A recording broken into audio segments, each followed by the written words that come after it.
Pick you, and you put on the magic glasses. There's rules that go with them. You can never take them off. You never see things that they're supposed to be. You see things as they are. And you can never force nobody else to wear them. What's dangerous? First thing I know is that you don't like authority, because the motivation to leave a steady income that is so safe and so reliable and just risk it all and just do your own thing usually comes because you hate orders. You don't like a position of authority. You need to be your own boss. You can't go into somebody else's workplace and being told what to do as a grown-up. And so what that signals is there may have been, this is me going in too deep, but there may have been some kind of hostility with one parent or both. It may have been some dictatorship that they didn't like. They didn't trust the authority figure growing up. So then what happens is they start to rebel against authority, and then the idea of having a boss emailing you saying, oh, you are 6 minutes late, they can't do it. People can't stand the truth, bro. The truth of tongue will make people draw a whole conclusion of you, draw a whole picture of you as a demon. Oh no, we gotta make you look like the worst person ever, so when you do fuck around and tell the truth, nobody believes you. You got some people that rather stand by themselves with the truth than stand with a crowd with a lie. You know what I'm saying? You got some people like that, like, I don't give a fuck what y'all think. I know in my heart, I'm not finna change my heart for nobody. People can't. They won't even see it. That's how far this indoctrination goes. And the school system has done such a good job at making people think that the only way to make money is the way that they say money is made. Yeah. And the problem is people buy into that. And once they retire, they realize that they were scammed because they retire and they have nothing to show for it. That's it. They're broke. Even if you I'm just sick of fighting people that I try to help, because I know how much I wish I had somebody to tell me who to watch out for and how to do things the right way, so we ain't wasting time running on a treadmill and figuring out how to empower each other instead of going against each other. If we do it together, we the plug.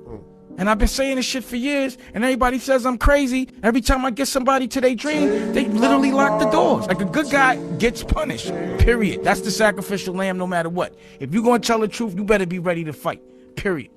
But if you're soft, you're gonna look the other way. And you gotta live with yourself. I'm not judging you, I'm just not built that way. I'm just sick of fighting people. See, this is why I think they're going to shut down the grid, dude. Because what's going to happen is the unity voice is going to get so loud, and then they're just going to shut the whole thing down. Because it's like flipping the game table over, right? Like, you know you're going to lose, you're about to lose, you're like, F it. And you flip the game over, and that's what they're going to do, bro. Yeah. They have the ability to do it. You better start thinking about what's going to happen if that happens. No, that is exactly right. It's essentially the extinctionists that they're propagating the extinction of humanity and civilization. Like, most of the time, it's implicit, but sometimes it's explicit. Like, there was a guy on the front page of the New York Times who literally has a thing called the extinctionist movement, and he was quoted on the front page of the New York Times as saying, there are 8 billion people in the world, but it would be better if there were none. And I'm like, well, buddy, you can start with yourself. But it's almost like a death cult. Composed of selfless individuals, and everyone on that team is looking around, thinking about the needs of their teammate and putting the needs of their teammate above their own personal needs. If everyone's doing that, that freaking team is unstoppable. You cannot stop that team, all right? You have to kill them. You would have to kill them. If you have a team that is... Is it 10 million? Is it 20 million? Is it 100 million? What is your price? Because if your price is not your life, then you are for sale. If your price is not your life, then you are for sale. So, if you're going to be a truth teller, your price has to be your life. I can't surround myself with people whose price is not their life. Because the enemy, whatever the enemy is, whether it be physical, legal, spiritual, will attack the vulnerability of the person who can be compromised. So you get real spiritual real fast if you're going to do this type of work. What is your price? A hot take on this. Please. I don't think they did. I don't think the Roman Empire fell. I think it became a church. I think that Rome fell, but the Roman Empire became the church. Where's all the money from the Roman Empire? The Vatican. In the basement of the Vatican is where it is, yeah. So Roman Empire became a church. British Empire became a bank. So we gave our empire back. We said, oh yeah, sorry about that. You can have that back. We gave, Saudi Arabia back and all these other places that we'd sort of, we're taking the resources. And then they had their own money. And then we went, oh, well, what are you doing with that money? Because we've got this thing called the City of London. I tell you what, it's your money, but we're going to hold it. We'll have it over here. Is that okay? Yeah, fine, great.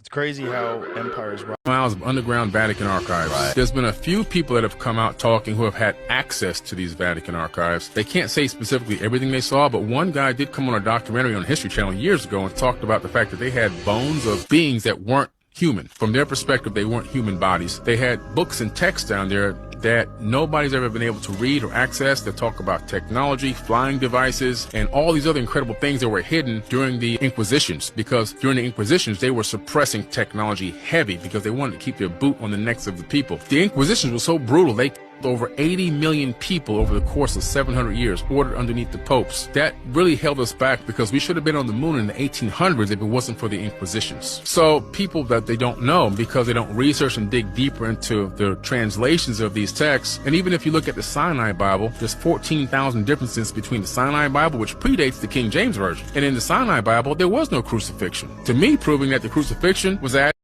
Immense amount of artwork there. When you actually go there and you see the billions and billions of dollars worth of art that was accumulated over who knows how many hundreds, if not thousands of years. They clearly stole all this shit. Yeah. Meanwhile, they have 53 miles of shelf space within that archive. That's why I was getting my conspiracy ideas going, because it's like, no one's allowed in there. You have to be a certain academic and you have to get permission. Right. You have to specifically request what you want to look at. Mm-hmm. And the issue with that is that if you don't know it exists, how do you know to ask for it? The Vatican's confused. Most people don't digest this. They're the largest single stockholder in the world. They own the most property in the world that pays no taxes. Every school, every Catholic church. I mean, there's an organization a lot deeper than them called the Solidarity. I'm not familiar with that. Well, nobody the Solidarity. It's about 2,000-year-old club. It's a club. It's a club. And it's in the catacombs of the Vatican. You know, the Vatican's a city when it's in itself. I know. I used to live right you. next to it. Oh, well, okay. Yeah. Then you know. I mean, I don't know like that. Most people don't know what I'm telling you. So they meet down there, you're saying? That's where they are. They only meet there, period. Right. Okay. They're very high-level profile people throughout the world. You get invited to be in it. Who's running the world? I think they are. Wow. When you think of what they control and what they do, it's amazing. Does the Vatican right? So there's Who do you think is the most powerful man on the planet? It's BlackRock, State Street, and Vanguard. These three companies are the largest shareholders of 88% of S&P 500 companies. Do you know how much total money there is in the world circulating? It's around $430 trillion, $440 trillion. They control $66 trillion of the entire world's wealth. So the commander-in-chief is not who we think it is. It's the CEO of BlackRock, Vanguard, State Street. It's people like Larry Fink and George Soros. They have influence. We've always been like, is it good for a guy like Elon Musk to be as rich as he is? Elon Musk is nothing compared to what these guys are doing collectively together. Who do you think is the most powerful? Sometimes it's about the propaganda. How so? What you mean? How so? Like, when is it about the propaganda? Every other movie, damn near. Yeah. It's always about the propaganda. And some movies get made because of propaganda over profit. I heard Snow White and the Seven Dwarfs, that the dwarves are really your mood swings when you're coming off of cocaine. Really? Yeah. And you have Snow White and you have grumpy and angry and So sleepy. you hit all the and flavors. all these things. That's what so, you know, movies have sometimes a sinister. Steiny's like, holy fuck. a sinister, you know, adults make cartoons, so you got to be careful. Well, before we say Hollywood was created by the CIA, I guess I should clarify because, you know, first off, you guys do know the Pentagon has a budget for film. Like there's a whole department in the I know that. That's a fact. There you go. That's all you need to know. There's an entire department in the Pentagon. They get involved with films, and they get involved with films for the purpose of propaganda. They always have. Hit certain people, and this was before we called things promotion and marketing. You know what I mean? That's Hollywood is not really there to entertain you. Like, that's great that happens, but propaganda is something that is important to all civilizations. What movies have I they should have produced? said Pentagon instead of CIA. Tons of them. I should show you the list. You should pull it up. It's Google it right now. wild. Yeah, Absolutely, Pentagon please. Department for Hollywood. Tons of them. I have to Even report this. Transformers. Even Transformers, like, you know, because they're concerned about certain narratives. They get involved with like World War films, like how are we telling a story about history? Usually it's because we're lying about what we did or trying not to make Americans aware of the crimes against humanity that we Wow. commit overseas, you know? Yeah, the Pentagon just funded some films: Black Hawk Down, Red Dawn, GoldenEye. The more you know. So now you understand your experience in theaters is what your government wants you to think. They want you to think that this is how things happen, and it's usually not at all how things have actually happened. 6 of the best movies made with help from the Department of Defense. This is military by the CIA. And it was so slow that you could almost see the air moving. Then you saw the driver take a gun and go like this and shoot Kennedy, and the bullet comes out of the gun this slow, very, very, very slow. And it hits Kennedy in the head, and you see everything flying out of his head. And I'm thinking, this isn't the tape I ever saw before. So I said, is this a doctored tape? What's this about? And he said, this is the original one. And I said, no, you know. And he says, well, I'm going to show you the one that you've seen on the media. Now, the next tape is your typical one where the driver just keeps driving, never even flinches with the gun. And he stops the tape. And he says, look at the tree. And there's the top of a tree growing in air. And he says, this is the one that you're seeing on the media. And it's been doctored. He looked very, very intently at me and he said, nothing is as it appears to be. Yeah. What the f? Chat, am I a part of the Illuminati? Yes or no? Oh, hell no. Bro, do y'all think he's part of it, bro? I got a feeling he is. Why do you question me on anything and I'll answer? Why didn't you back me up and say, like, yo, there is some shit going on and trying to stand up for the Because you had the same discussion, but it's like, here's the one thing that I was like, okay, why don't we, let's expose it. Okay, Let's do it. I got it. I swear to God, bro. I believe you, nephew. I swear to God. Yeah, I believe you. Why are you zooming in on me? Chat, it is not cap, bro. See, everybody say you're part of the Illuminati. Imagine going to a World Economic Forum party. What did those freaks do when all the listening devices have been scanned out of the room? All their phones been put into bags and locked away in a lead vault? What do those freaks do? Because you know it's not normal shit. You know everybody's buttoned down like that and wants to control the world. There's something involved that's outlandish that they keep a secret.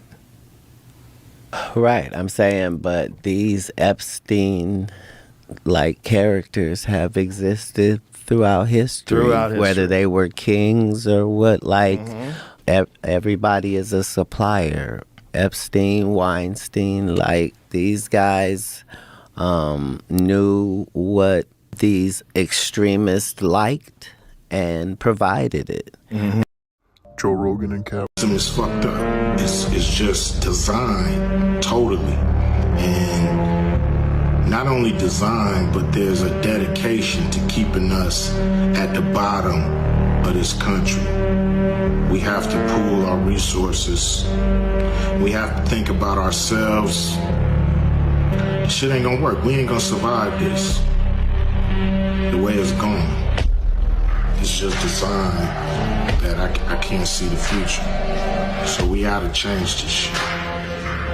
I don't trust none of them. No president has done right by us. You know, but who knows, who knows what's gonna really happen, And if y'all don't wanna hear the truth, then that's that's kind of a personal problem. We gotta push people to do something big and do it right now. Prisons. Literally the same people? Literally the same people who own the labels own private prisons. The records that come out are really geared to push people towards that prison industry. But they didn't make you write those lyrics. It's not about making somebody write the lyrics. It's about being there as guardrails to make sure Certain songs make it through and certain songs don't. Some records are made by committee, meaning record company guys sit around and tell the artists, this is hot, say that, do this. We're gonna have this guy write the lyrics. We're gonna have that. You have, the record company pushing the narrative. Some social engineering going on here to make sure those prisons stay full. I have not. Why? Are you prepared to forego the chance to be the greatest player that ever picked up a racket, statistically, because you feel so strongly about this jab? Yes, I do. That is the price that I'm willing to pay. Why is that?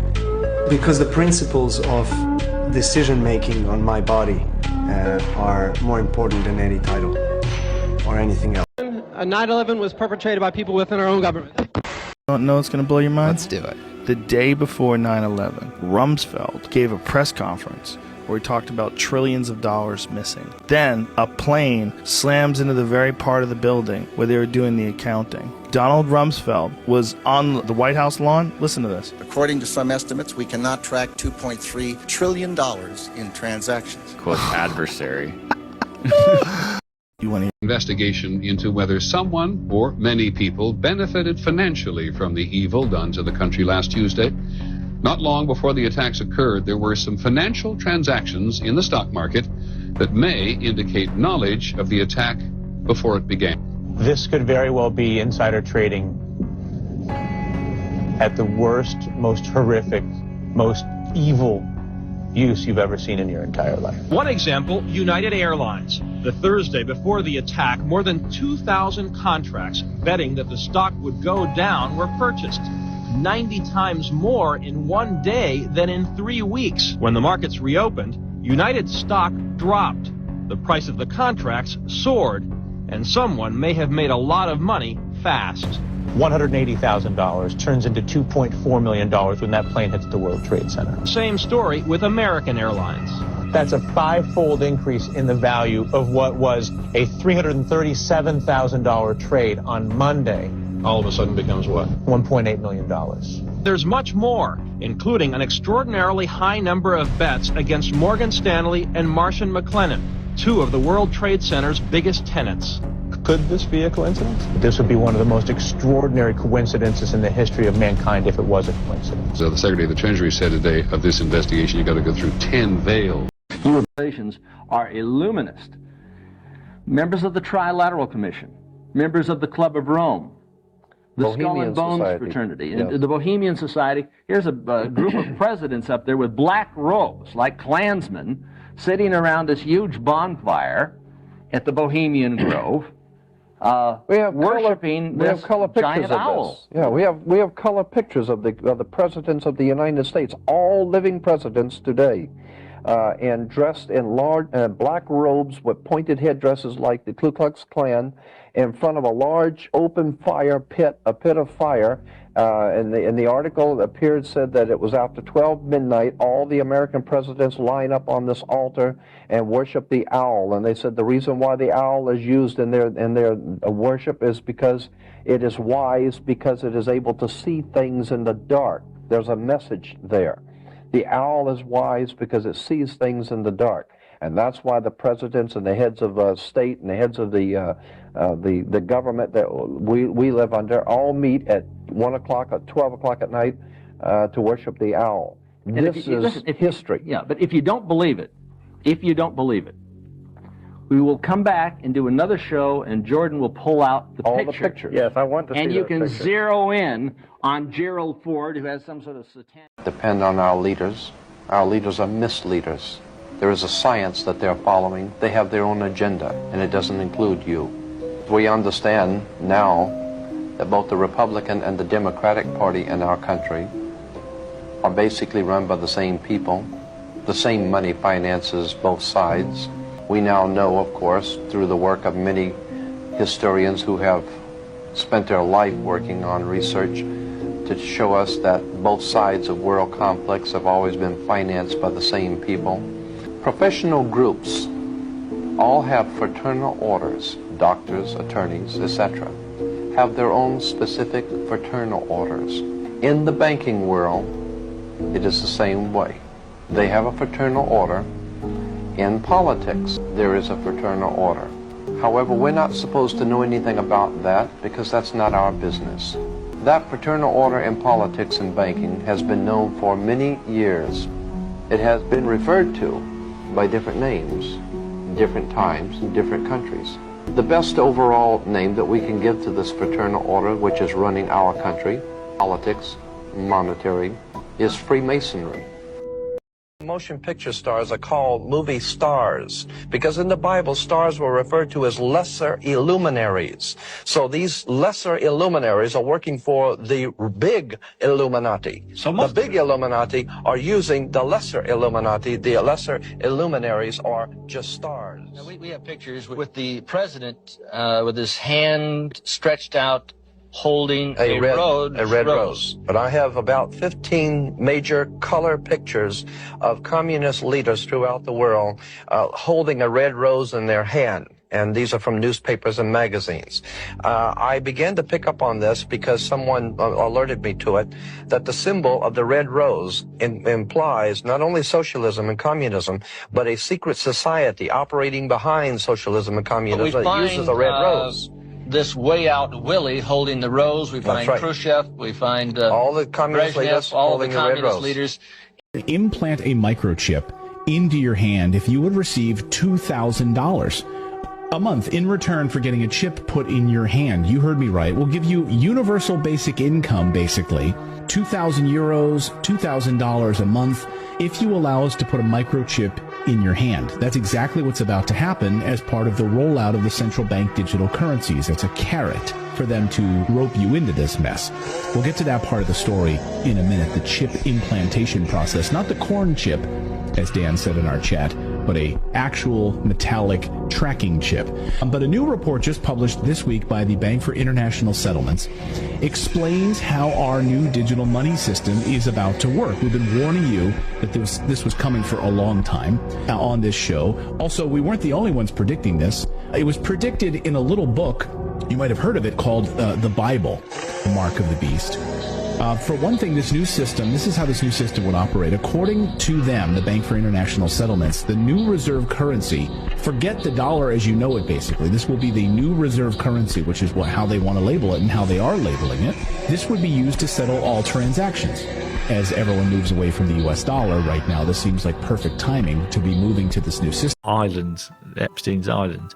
How are they getting away with it? How are they not even being asked questions about it? Even if they weren't guilty of any crime, the fact that they were on that island, the fact you know what that island was about, it all came out in the trial, and yet none of them would get questioned. Not even a question from the authorities. It's just bizarre. Sickening as well. Like the amount of people that were on his plane. Look at the state of Prince Andrew. Look at his interview. It just fucking screams out wronging. Do you know what I mean? Like. And yet, again, it's all put under the carpet. We'll show Will Smith slapping somebody on the Oscars and it'll be world news, everybody talking about it. Everything else flies under the radar. It gets a bit of publicity, but not as much as it should. The High Frequency Active Auroral Research Program. This is located up in Alaska. It's currently funded by the Air Force Research Lab. It was formerly funded by the Office of Naval Research. One of the prime customers is DARPA, which is currently running experiments at the facilities. To start with you, Dr. Prabhakar, I understand that a lot of folks here on the committee probably don't understand what HARP does. I think most Alaskans don't really know what HARP does or why the agency is involved in it. So a very brief explanation. One of our programs has been using the HARP facility for the research that it's pursuing. And my understanding is that we did get value out of that interaction. Dr. Walker, your agency is currently running the facility. The Air Force has gotten great value out of HARP in the past. We took it over from the Navy and managed it and actually did a number of experiment campaigns up there. Moving on to other ways of managing the ionosphere, which the HARP was really designed to do, was to inject energy into the ionosphere, be able to actually control it. With DARPA completing their project, that's our last government customer that we have in the site. It basically makes the ionosphere a laboratory, and we can do experiments that no one else can do. It's a laboratory without walls. Okay. Syria, Afghanistan. Lebanon. Why Afghanistan became a shithole country? Because they endorsed the Taliban. They did.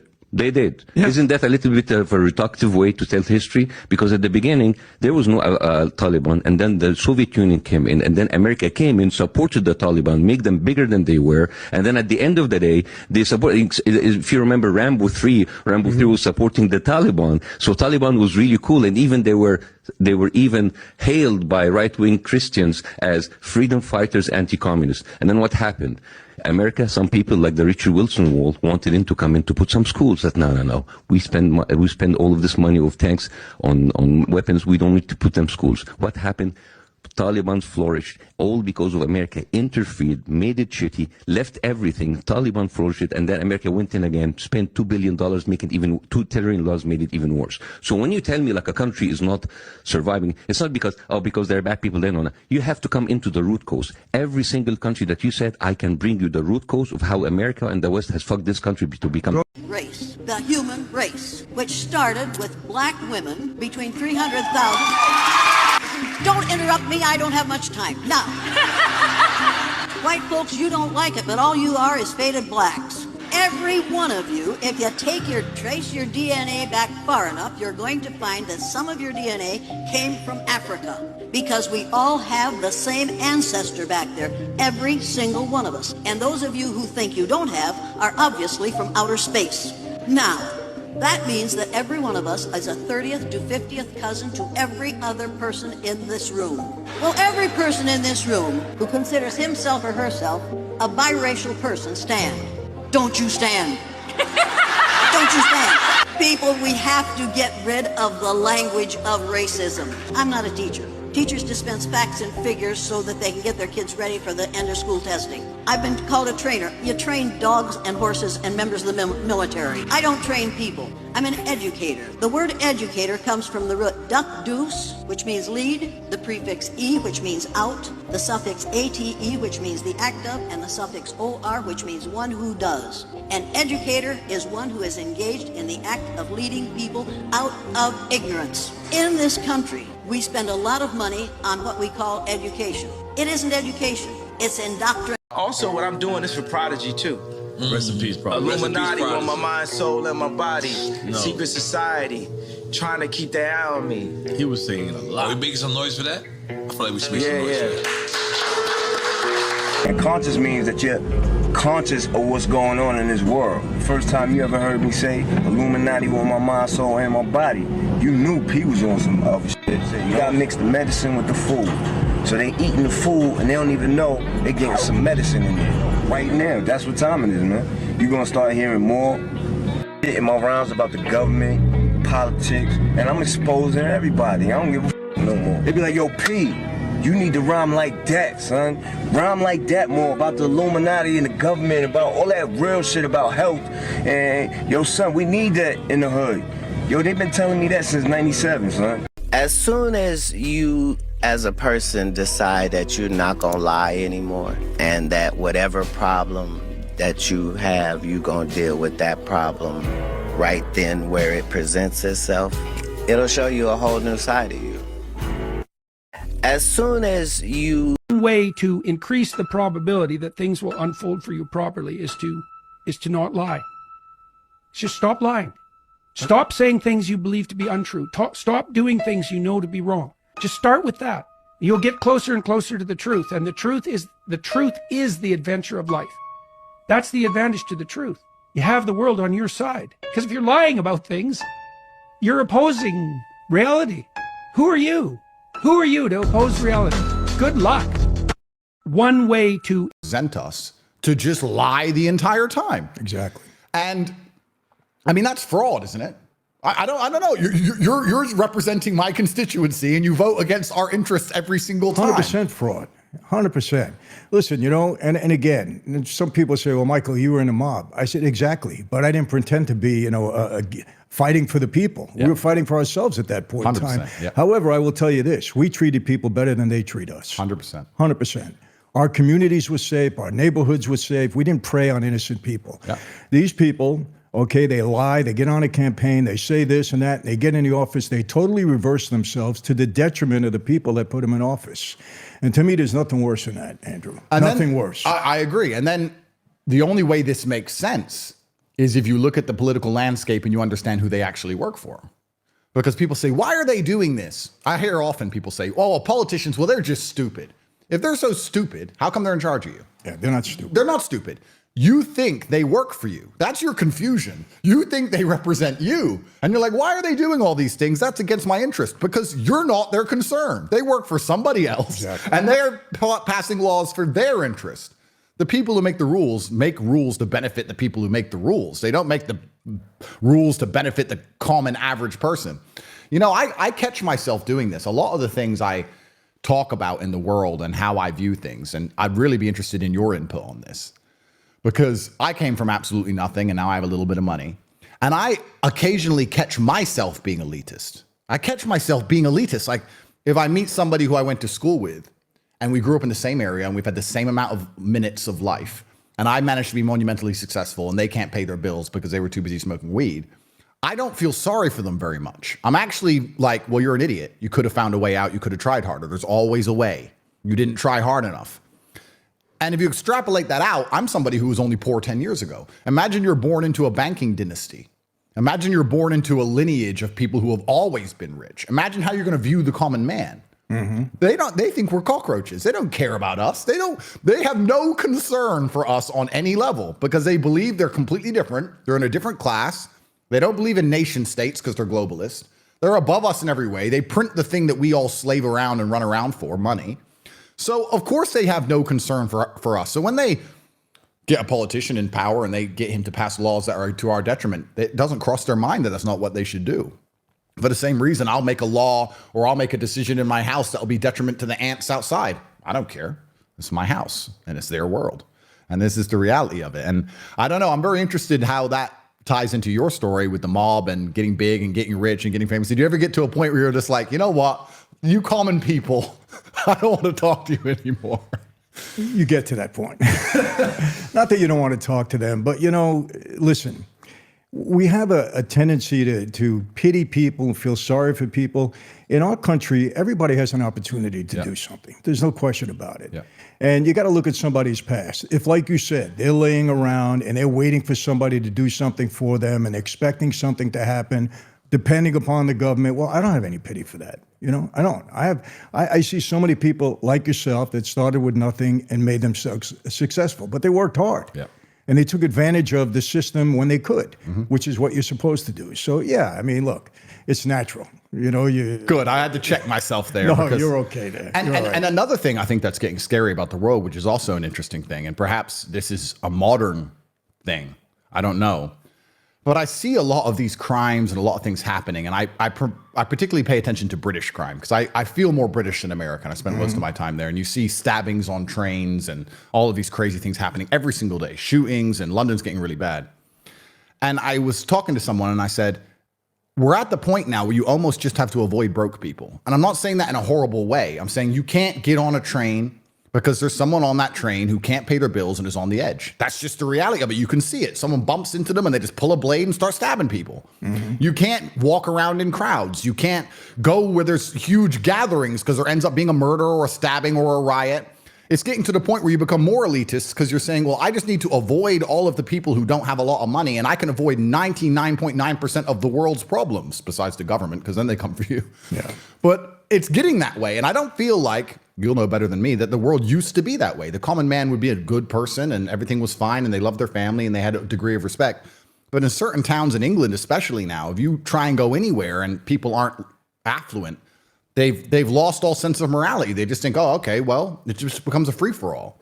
And it's dangerous. It's getting more and more dangerous to be around or just do a common thing or a normal thing. Public transport, malls, anything. It's getting crazy out there. Let me ask you a question. Is that, in your view, because there are no consequences for these people? I think... Or they've been minimized to a degree where they can get away with it? That's certainly part of it.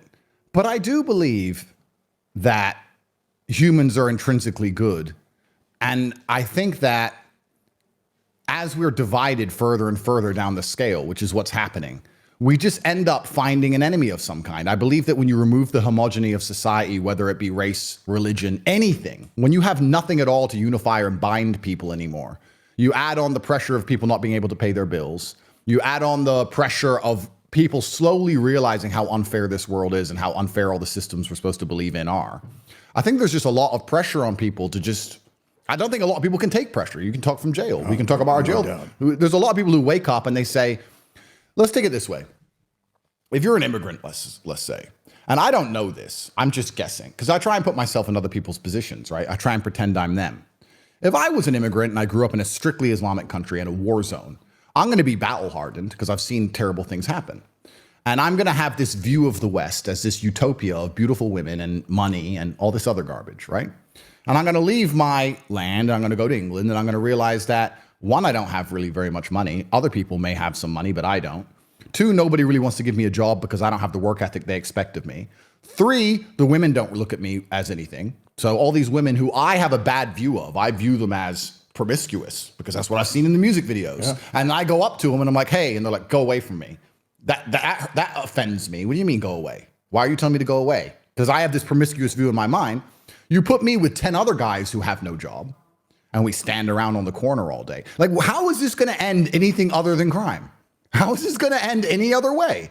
Because you get to a point, especially when you tell them the punishment for what happens to them is probably better than how they lived at home.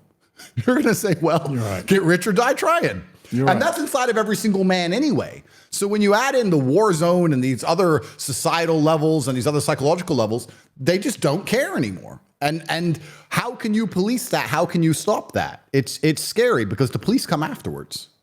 They can't. It's the police come afterwards. That's the problem with all of this. Well, you know what? In America now, they don't even want the police to come. You have to say. Can you explain the connections between the Italian-American mob, Cosa Nostra, and Freemasonry?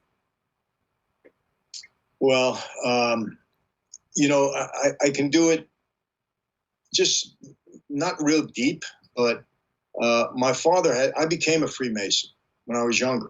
Okay. And yeah, the reason for that, I didn't like it. I thought it was an occult for some reason, because my dad said there's so many judges and politicians in Freemasons that you can make valuable contacts, and that there is some similarities because it's almost like, you know, you have that bond like you had in Cosa Nostra. And so there were comparisons and there were similarities in that regard. I mean, the rituals, it's more ritualistic as a Freemason than it is obviously as a mob guy, because a mob guy, you take the ritual once, that's it. Right. You know, but with Freemasonry, there's a lot of that stuff going on. So, and there were a couple of mob guys that were Freemasons, and mostly there were a lot of Jewish associates to the mob that were Freemasons, and I knew a number of them. Is it possible that Jewish associates and high up powerful people through the Masonic Lodge are controlling elements of the mafia through the Masonic Lodge? I wouldn't say controlling, but I would say there is an influence there, yes. So you would say that Cosa Nostra is a greater, it's its own power. It can't be pushed by the Masonic Lodge. It could only be maybe deals made and things arranged. Yes, influenced but not controlled. Okay, so did they ever back engineer that to try and control politicians through those connections? Yes. And do you feel that was mainly done through the Masonic Lodge, or even outside through payoffs, and it doesn't matter? Yeah, it doesn't matter. Whatever avenue you can get to get a politician to do your bidding, didn't matter whether it was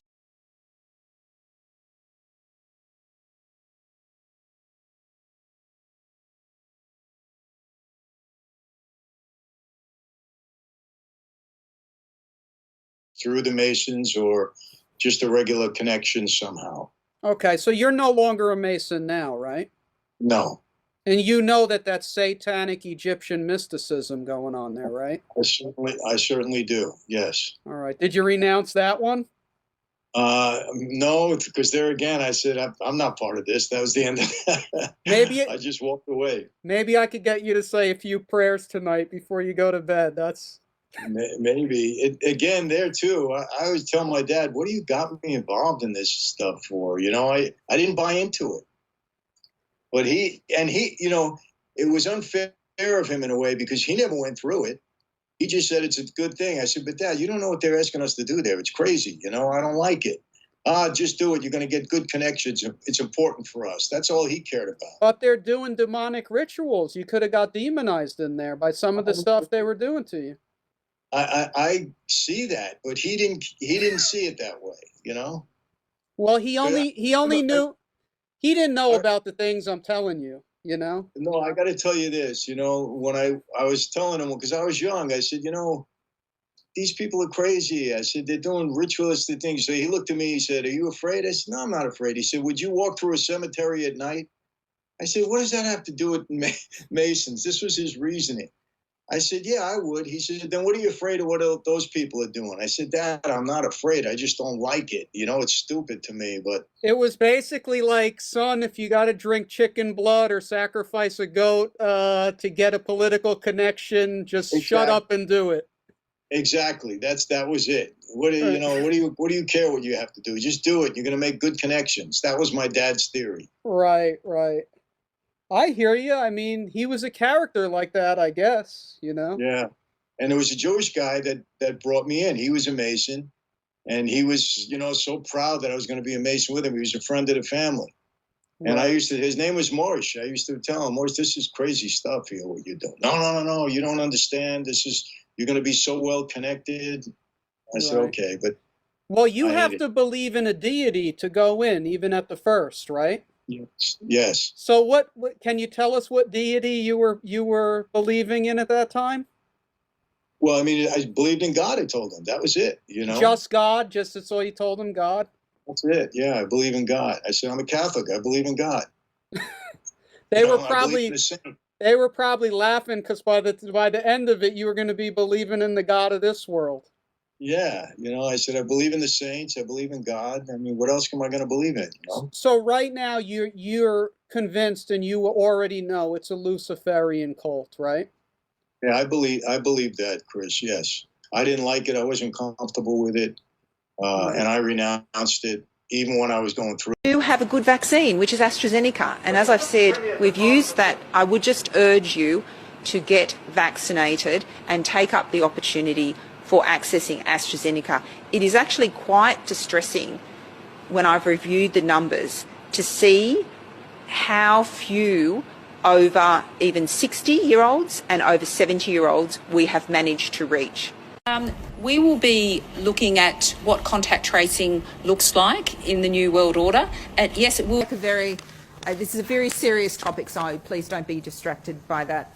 So currently we have 52 patients have been admitted to hospital, and of these patients there are 15 people in ICU, 5 of whom are ventilated. So again, this is a serious disease, COVID.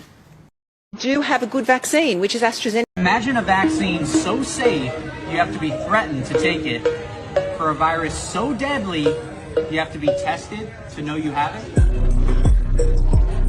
Henry Ford took 2 applicants that were applying for a job at his factory. The dinner, both of them equally qualified, potentially even geniuses. They talked about events that were going on during the time. Before they went to leave, Ford indicated to one of the gentlemen, my friend, you have the job. The other one that didn't get the job built up the courage to ask Mr. Ford, we didn't speak about engineering, we didn't speak about manufacturing. How did you possibly make a decision not to hire me? He said, well, actually, it was very easy. You did 2 things. When the steak came, the other person tried the steak before he put the salt on it. You put the salt on it before you tried the steak. And I believe people should always try things before they change them. And more importantly, when the waitstaff came, the other person acknowledged and thanked them every single time. You pretended like they didn't exist, and you were only kind and polite when speaking to me. And I don't believe in hierarchy, I believe in people. The takeaway is, when you have preconceived notions and you treat people poorly, your plan will never go as well as you think. You'll never achieve your purpose, and your profits will always be lower than they could have been. Henry Ford took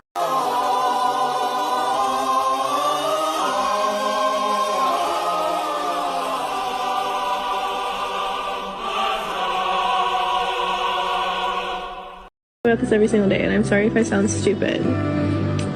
If somebody has $500 and they've already paid taxes on it, and they give it to me, so now just because it goes from them to me, I also have to pay taxes on it, even though they just did. And then not only that, but anytime I spend one of those $500, I'm going to also pay another tax fee on whatever item I'm buying.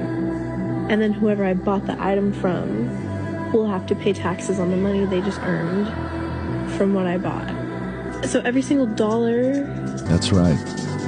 just forget it. Good for you. Just 100 years ago, we would go to war for government to tax us. Today we say, yes, sir.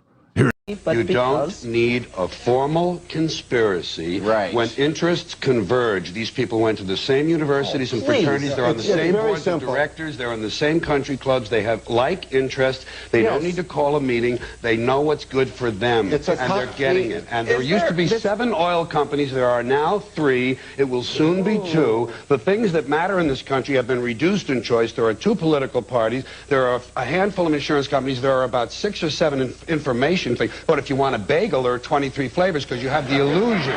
You have the illusion of choice. Right. You don't get the real important choice. There's no freedom of choice. That's a great point. You don't need a formal conspiracy when interests converge. These people went to the same universities and fraternities. They're on the same boards of directors. They're in the same country clubs. They have like interests. They don't need to call a meeting. They know what's good for them, and they're getting it. And there used to be 7 oil companies. There are now 3. It will soon be 2. The things that matter in this country have been reduced in choice. There are 2 political parties. There are a handful of insurance companies. There are about 6 or 7 information things. But if you want a bagel, there are 23 flavors because you have the illusion. You have the illusion of choice. Right. You don't get the real important choice. There's no freedom of choice. That's a great point.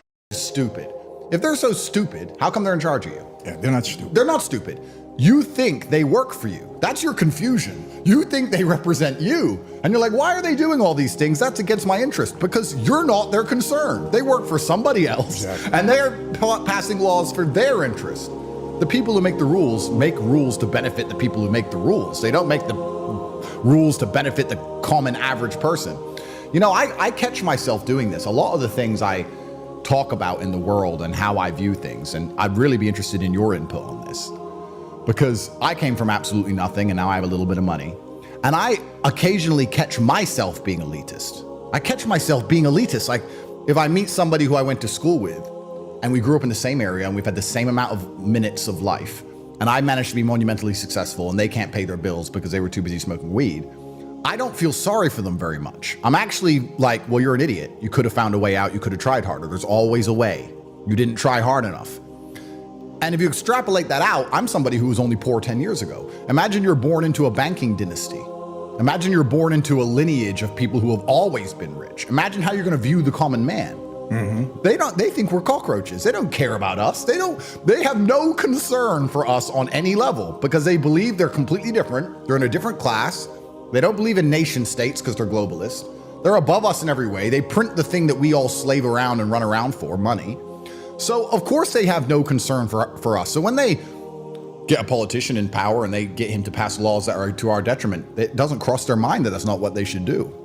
For the same reason, I'll make a law or I'll make a decision in my house that will be detriment to the ants outside. I don't care. It's my house and it's their world.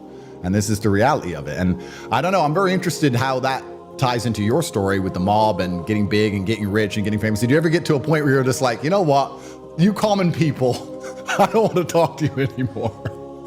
You get to that point. A free and open media, but we don't. It's totally controlled. No, it's different thing. Bill Gates, I mean, he's donated, what is it now, $319 million to... And he gives money to the BBC. BBC and Guardian and the BBC let him go on television and promote the jabs, the vaccines, that he was a major shareholder in Pfizer. Yeah. And say how everyone's got to have them and no one's safe until we're all jabbed. And then he dumps his shares and makes a big profit about 2 months ago. And then he goes on the BBC and says, oh, the vaccines weren't really very good. We need better vaccines next time. Yeah. Well, I mean... There was obviously a huge financial interest in all of this as well. There was a huge financial interest. He should never have been allowed on our national broadcaster because they have a no advertising policy. Yeah. And he was clearly advertising for people to take actions that were monetarily going to benefit him. He's the only philanthropist I know who's trying to give his money away that gets richer every year. That's kind of funny. He's not very good at it. He can't give his money away. That's very bad. We can afford to assume that the people who are charged with our public health any longer have our best interests at heart all the time. Parents have to make their own decisions. Why would a doctor not want to know more about something that could save a life or prevent a disease? The AAP is financed by the drug companies. Medical schools are financed by the drug companies. This is a huge business. Vaccines are the largest growing division of the pharmaceutical industry. $13 billion. They control medical schools. These doctors are not learning about prevention or vitamins or diets. What we're asking is for them to take a loss for the good of our children. That's a tough sell in a boardroom.